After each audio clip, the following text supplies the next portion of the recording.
Russia is facing a profound and multifaceted crisis as widespread public discontent, triggered by a severe economic shock and military mobilization, erupts into open dissent, challenging the Kremlin's tightly controlled political narrative.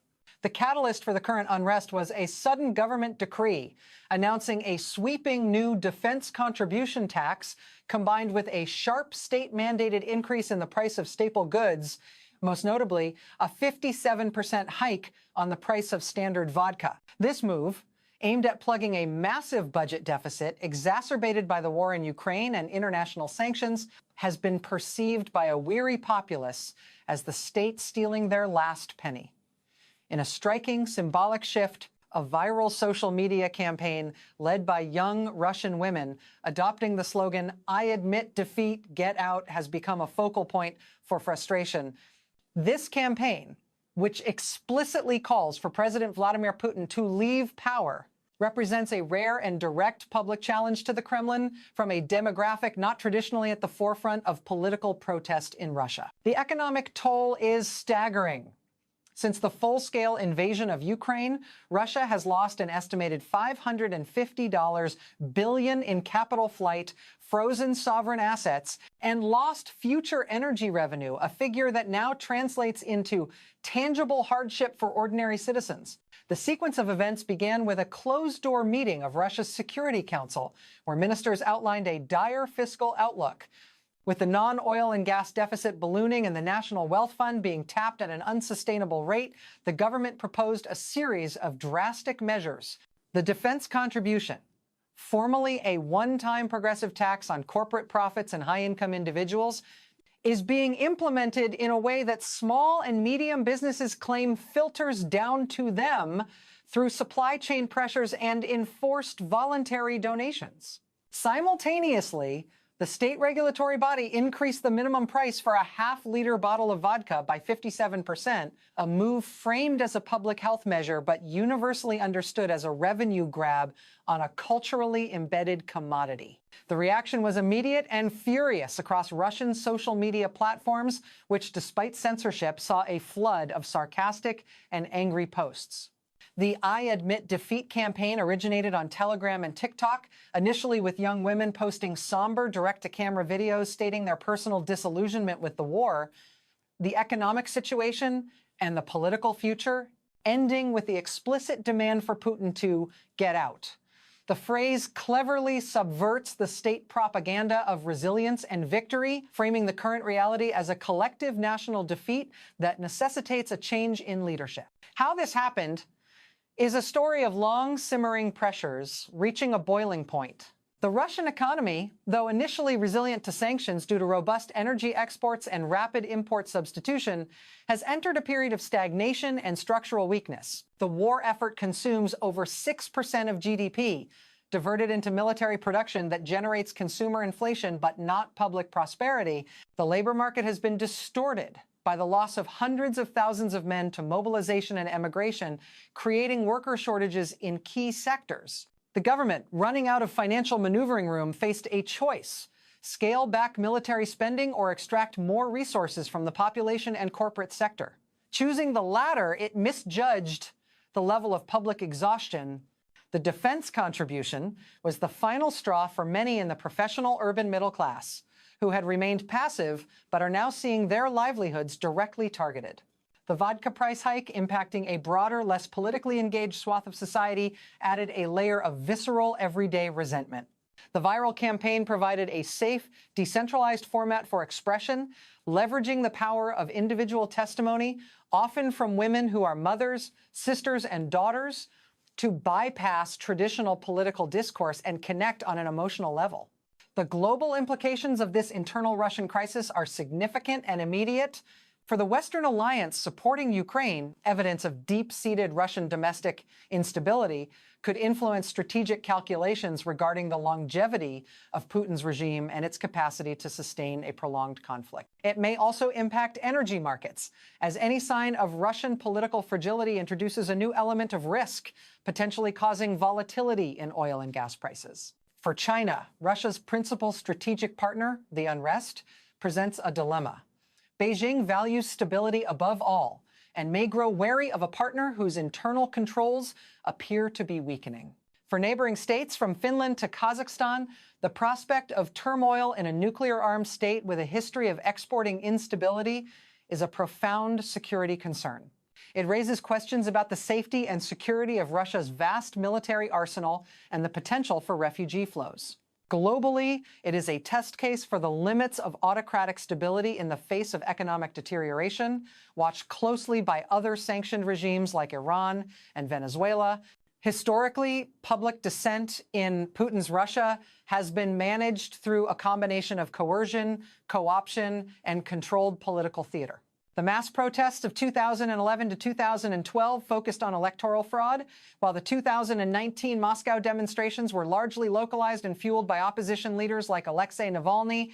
The current unrest differs in its core catalyst. It is fundamentally economic and linked directly to the costs of the war, and in its decentralized, leaderless, culturally subversive nature, the role of women as prominent voices also echoes, in a very different context, the symbolic power of groups like the Soviet-era Mothers of Soldiers committees, which challenged the Afghan war narrative. The Kremlin's social contract, established in the early 2000s, traded political freedoms for stability and rising living standards. That contract is now visibly broken, as the state can no longer guarantee economic stability and is instead seen as the primary agent of impoverishment. This breach creates a new and unpredictable political dynamic. The political implications inside Russia are severe for the Kremlin. The "I admit defeat" campaign is politically poisonous because it directly attacks the core narrative of national strength and inevitable victory that Putin has cultivated for over 2 decades.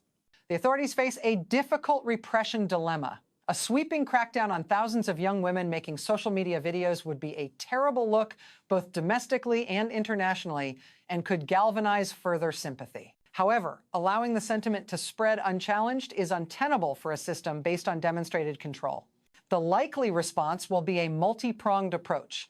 Discrete pressure on social media platforms to shadow ban or remove content, the deployment of pro-government influencers to create counter-narratives, and possible arrests of individuals deemed to be organizers under strict laws against discrediting the armed forces and calls for extremism.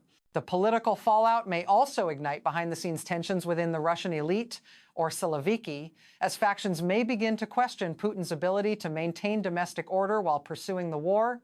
The upcoming presidential election, now rendered a formality, could nonetheless become a focal point for silent protest or spoilt ballots, further undermining its legitimizing function. The economic impact of the policies triggering the unrest is profound and layered.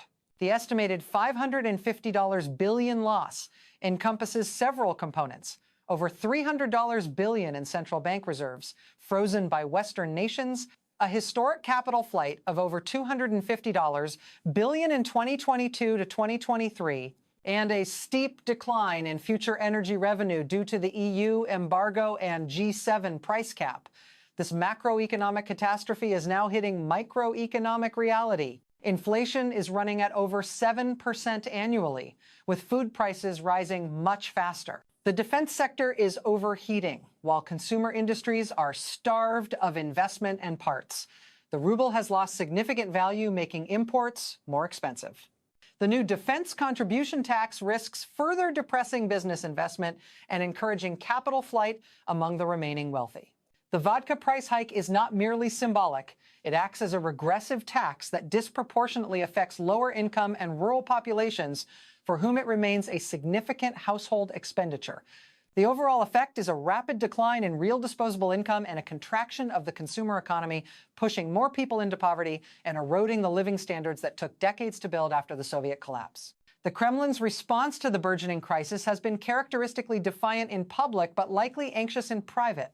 State television news broadcasts have largely ignored the "I admit defeat" campaign, focusing instead on reporting the new economic measures as necessary steps for national sovereignty and continued progress in the special military operation. However, on tightly controlled talk shows, pundits have begun framing the discontent as the work of Western-backed traitors seeking to destabilize Russia at its most critical hour.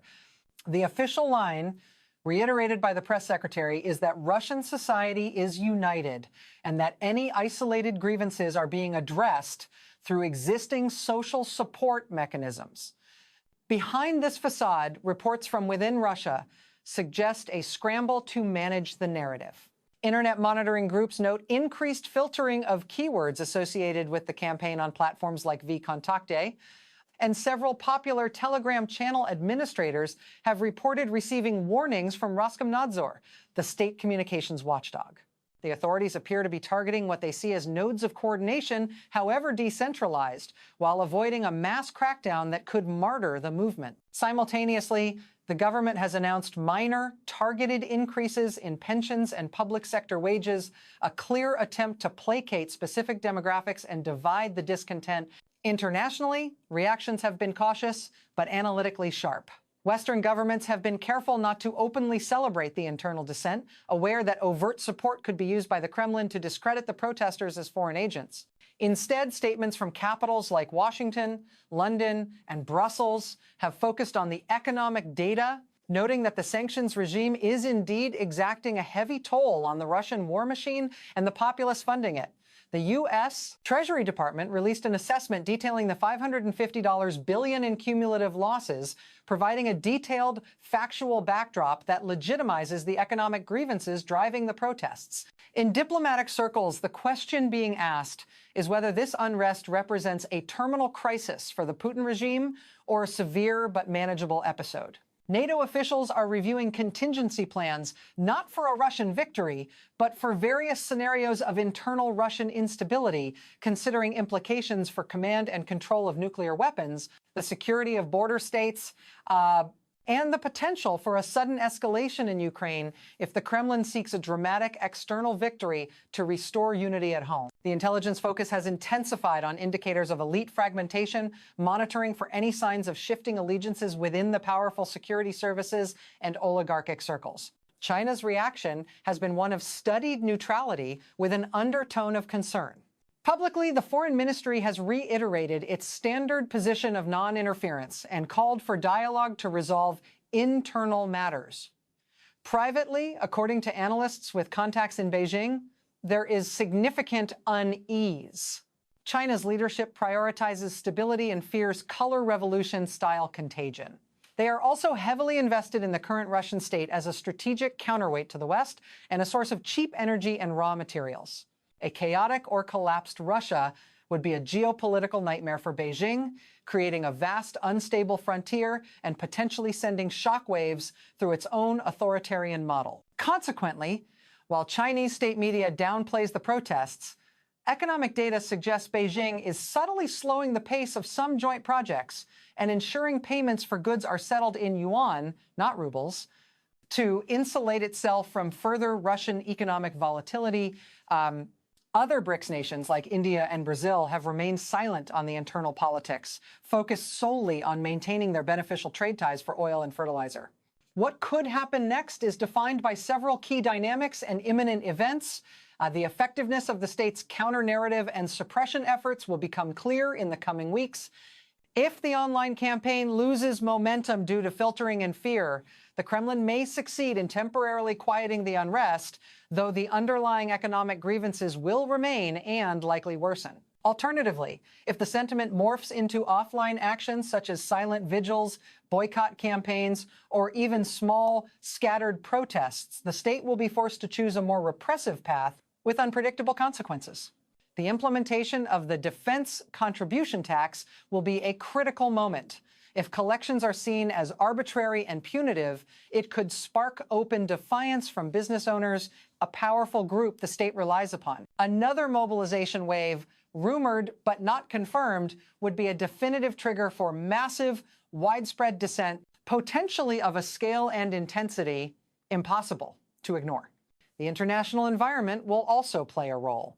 A major Ukrainian battlefield success in the coming months could further shatter the Kremlin's narrative of inevitable victory, deepening the sense of defeat at home.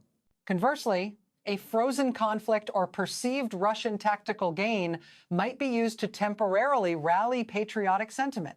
In the global arena, the ongoing Russian crisis ensures that the post-Ukraine war world order will be shaped by instability in one of its largest nuclear powers.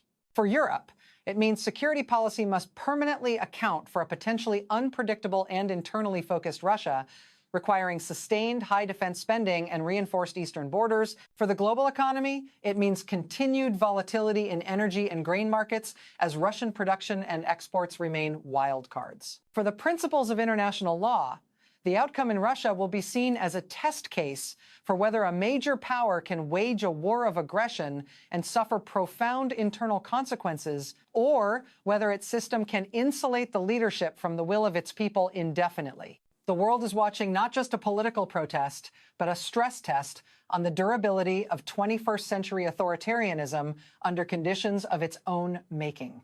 The final chapter is unwritten, but the events of these weeks have irrevocably shown that beneath the surface of imposed unity, a complex and potent force of discontent is now actively and publicly demanding a reckoning. The Kremlin's response to the burgeoning crisis has been characteristically defiant in public, but likely anxious in private. State television news broadcasts have largely ignored the I Admit Defeat campaign, focusing instead on reporting the new economic measures as necessary steps for national sovereignty and continued progress in the special military operation.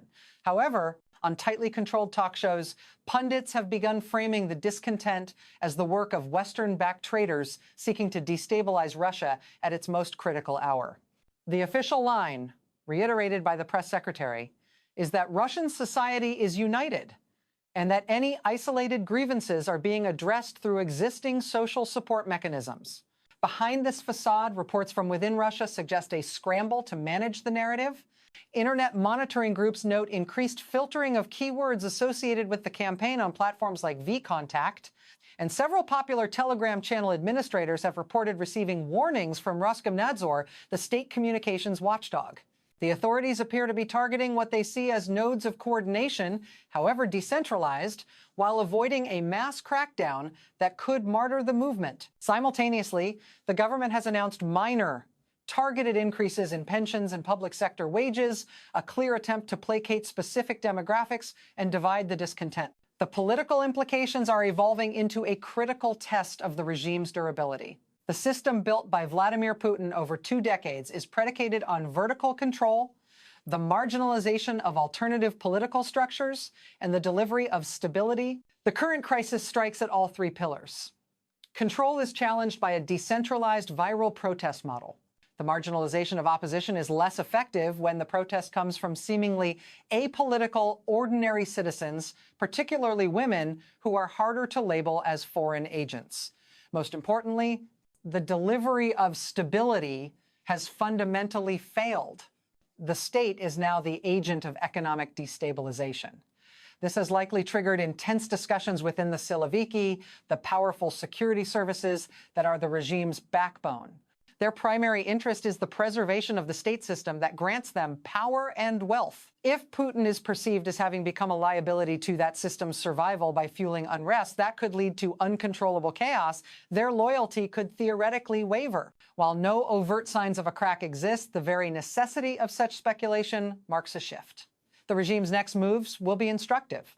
A turn towards even harsher repression would signal a fear of losing the security apparatus's absolute support, while cosmetic reforms or a change in rhetoric might indicate a need to appease broader elite circles worried about systemic collapse. The economic impact is deepening structurally, moving beyond short-term hardship. The $550 billion figure, while a macroeconomic abstraction, translates into a permanent diminishment of Russia's economic potential. The loss of access to Western technology and finance stifles innovation and productivity growth across all non-military sectors. The redirection of capital and labor into war production is creating a distorted, militarized economy reminiscent of the late Soviet Union, incapable of meeting consumer needs. The defense contribution tax accelerates this hollowing out by punishing the remaining productive non-defense private enterprises. The vodka price hike, meanwhile, is inflationary and reduces real household spending power further. Economists are now revising long-term growth forecasts downward, predicting a prolonged period of economic stagnation or contraction, even if global energy prices remain favorable. This erosion of the country's economic base limits the state's capacity to buy social peace through spending, trapping it in a vicious cycle where extracting more resources to fund the war and state functions further cripples the economy, generating more dissent. The sharp decline in the ruble's value compounds these issues, making imports of everything from medicines to manufacturing components more expensive and fueling inflation. International reactions are evolving from observation to contingency planning. For Ukraine's Western backers, the unrest is a sign that sustained pressure works, but it also introduces new risks.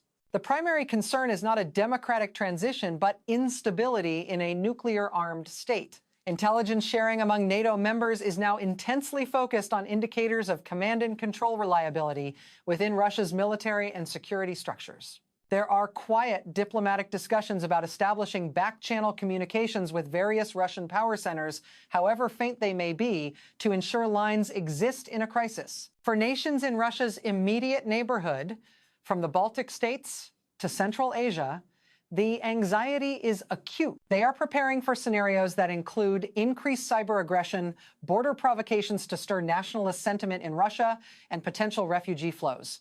China's calculus remains the most complex. Beijing's support for Moscow is strategic, not ideological. Internal Russian chaos threatens China's core interests, border stability, the security of its energy imports, and the avoidance of a failed state on its periphery. China may begin to very subtly distance itself while publicly reiterating rhetoric about strategic partnership to avoid being dragged down or blamed. This could manifest in tougher negotiations on energy prices or delayed investment in infrastructure projects in Russia. Expert-level analysis suggests the regime is at its most vulnerable point since the early 2000s, but its capacity for survival remains high. Specialists in authoritarian systems note that modern dictatorships fall not through mass protest alone, but when elites, especially in the security services, withdraw their support. The current protests have not yet reached a scale or intensity that directly threatens the physical control of the capital or key institutions, making elite defection unlikely in the immediate term. However, experts in Russian economics point out that the state's financial resilience is nearing its end. With the National Wealth Fund being depleted and foreign reserves frozen, the government's ability to cushion the population from further shocks is minimal. Military analysts observe that the need to maintain a large army in the field indefinitely will continue to drain manpower and resources, creating a constant source of social tension. Sociologists highlight the generational shift. Younger Russians, who have known only the Putin system, are now experiencing its failure firsthand, which could shape their political consciousness for decades.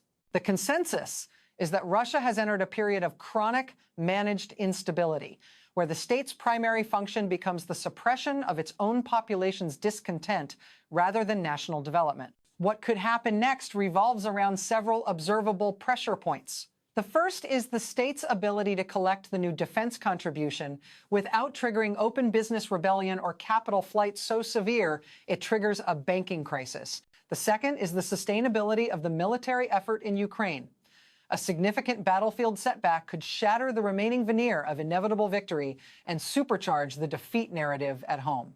The third is the potential for the online dissent to find a sustainable offline expression, such as coordinated acts of civil disobedience that are harder to suppress than street protests. The fourth is the health and perceived vitality of Putin himself. Any sign of physical or political weakening could accelerate elite maneuvering.